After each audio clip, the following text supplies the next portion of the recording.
Public ಟೈಮ್ಸ್ಗೆ ಸ್ವಾಗತ.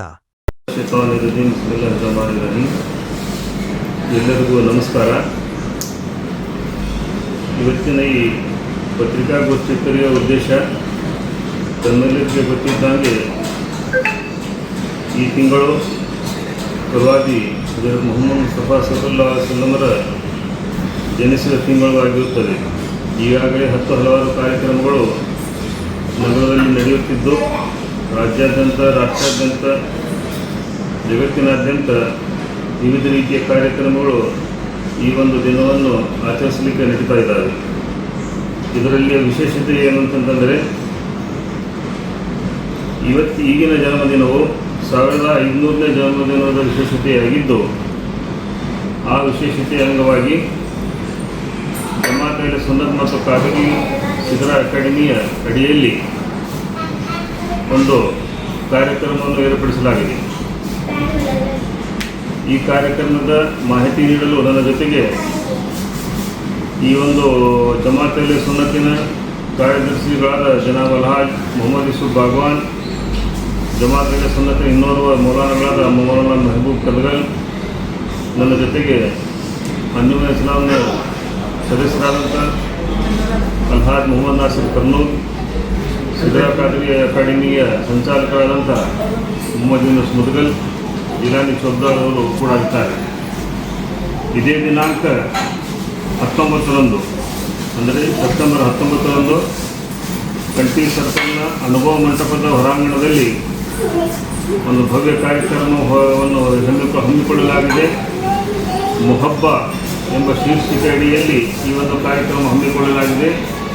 ಈ ಕಾರ್ಯಕ್ರಮಕ್ಕೆ ದಿವ್ಯ ಸಾನ್ನಿಧ್ಯವನ್ನು ನಿಮ್ಮೆಲ್ಲರ ಪ್ರೀತಿಯ ಅತ್ಯಂತ ಗೌರವಾನ್ವಿತ ಶ್ರೀಗಳಾದ ಶ್ರೀ ಗುರು ಮಹಾಂತ ಸ್ವಾಮೀಜಿಗಳು ವಹಿಸಲಿದ್ದಾರೆ. ಅವರ ಜೊತೆಗೆ ಇಳಕಲ್ ಮತ್ತು ಹನುಮಸಾಗರ ದರ್ಗಾದ ಸಜ್ಜಾದರ್ಶಿಯಾದಂಥ ಅದರ ಸೈಯದ್ ಮುರ್ತಜಾ ಕಾದಿಗಳು ಫೈಜಲ್ ಪಾಷಾ ಸಾಹೇಬರು ಕೂಡ ಈ ಒಂದು ವೇದಿಕೆಯ ಸಾನ್ನಿಧ್ಯವನ್ನು ವಹಿಸಲಿದ್ದು, ಮುಖ್ಯ ಅತಿಥಿಗಳಾಗಿ ನಮ್ಮೆಲ್ಲರ ಜನಪ್ರಿಯ ಶಾಸಕರು, ಕರ್ನಾಟಕ ವೀರಶೈವ ಲಿಂಗಾಯತ ಅಭಿವೃದ್ಧಿ ನಿಗಮದ ಅಧ್ಯಕ್ಷರಾದಂಥ ಸನ್ಮಾನ್ಯ ಡಾಕ್ಟರ್ ವಿಜಯ್ ಕಾಶಪ್ಪನವರ ಸಾಹೇಬರು ಕೂಡ ಈ ವೇದಿಕೆ ಮೇಲೆ ಇರುತ್ತಾರೆ.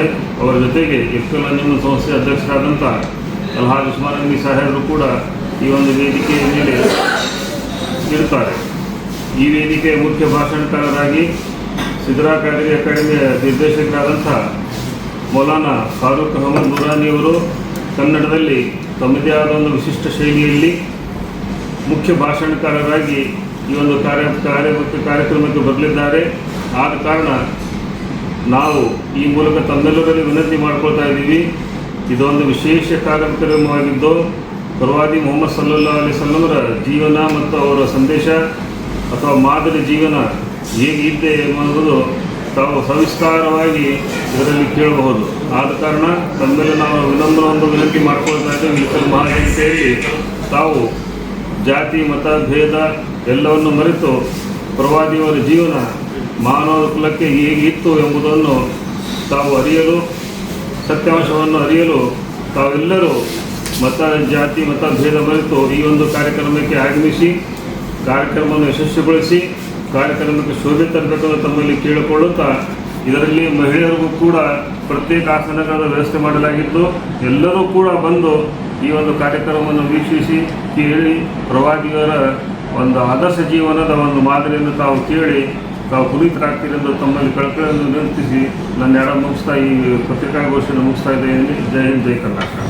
ರಾಷ್ಟ್ರಾದ್ಯಂತ ಗೊತ್ತಿದೆ, ನಮ್ಮ ರಾಜ್ಯವಾದ ಪಂಜಾಬ್ನಲ್ಲಿ ಅತಿವೃಷ್ಟಿಯಿಂದ ಅಪಾರ ಪ್ರಮಾಣದ ಹಾನಿಯಾಗಿದ್ದು, ಆ ಹಾನಿಯಲ್ಲಿ ನಾವು ಕೂಡ ಸ್ವಲ್ಪ ನಮ್ಮದೇ ಆದಂತಹ ಒಂದು ಯೋಗದಾನವನ್ನು ನೀಡಲಿಕ್ಕೆ ಈ ಬಾರಿ ನಾವು ಅಕ್ಟೋಬರ್ 5ರಂದು ಹಮ್ಮಿಕೊಂಡಿದ್ದ ಲಿಮ್ರಾ ವೆಲ್ಫೇರ್ ಅಸೋಸಿಯೇಷನ್ ವತಿಯಿಂದ ಹಮ್ಮಿಕೊಂಡಿದ್ದ ಸಾಮೂಹಿಕ ವಿವಾಹ ಕಾರ್ಯಕ್ರಮವನ್ನು ಮುಂದಕ್ಕೆ ಹಾಕಿ ಅದೇ ಹಣವನ್ನು ಸಂಗ್ರಹಿಸಿದ್ದ ಅಲ್ಲಿ ಖರ್ಚು ಮಾಡುವಂಥ ಹಣವನ್ನು ನಾವು ಪಂಜಾಬದ ನೆರೆ ಪೀಡಿತ ಪ್ರದೇಶಗಳಿಗೆ ಅಲ್ಲಿಯ ಶಾಹಿ ಇಮಾಮ್ರಾದಂಥ ಜನಾಬ್ ಉಸ್ಮಾನ್ ಸಾಬ್ ಲುಧಿಯಾನವಿ ಇವರ ಮುಖಾಂತರ ಈಗಾಗಲೇ ಅವರ ಜೊತೆ ಮಾತುಕತೆ ಆಗಿದೆ. ನಾವು ಅದೇ ಹಣವನ್ನು ಸಂಗ್ರಹ ಮಾಡಿ ಇಡೀ ಇಳಕಲ್ಲಿನ ಎಲ್ಲ ಜನತೆಯ ಪರವಾಗಿ ಆ ಹಣವನ್ನು ಜನಾಬ್ ಉಸ್ಮಾನ್ ಸಾಬ್ ಲುಧಿಯಾನವಿ ಶಾಹಿ ಇಮಾಮ್ ಪಂಜಾಬ್ ಅವರ ಮುಖಾಂತರ ಮುಟ್ಟಿಸಲಿಕ್ಕೆ ನಾವು ಒಂದು ಯೋಜನೆ ಹಾಕಿಕೊಂಡಿದ್ದೇವೆ. ತಾವೆಲ್ಲ ಮಹಾಜನತೆಗಳು ಮಹಾದಾನಿಗಳು ಇದರಲ್ಲಿ ಕೈ ಜೋಡಿಸಬೇಕೆಂದು ತಮ್ಮಲ್ಲಿ ಮತ್ತೊಮ್ಮೆ ನಾನು ಲಿಬರಾ ಅಧ್ಯಕ್ಷನಾಗಿ ಕೇಳ್ಕೊಳ್ತಾ ಇದ್ದೇನೆ. ಜೈ ಹಿಂದ್. ಇನ್ನಷ್ಟು ಸುದ್ದಿಗಳನ್ನು ನೋಡಲು ಪಬ್ಲಿಕ್ ಟೈಮ್ಸ್ ಸಬ್ಸ್ಕ್ರೈಬ್ ಮಾಡಿ, ಬೆಲ್ ಬಟನ್ ಒತ್ತಿ.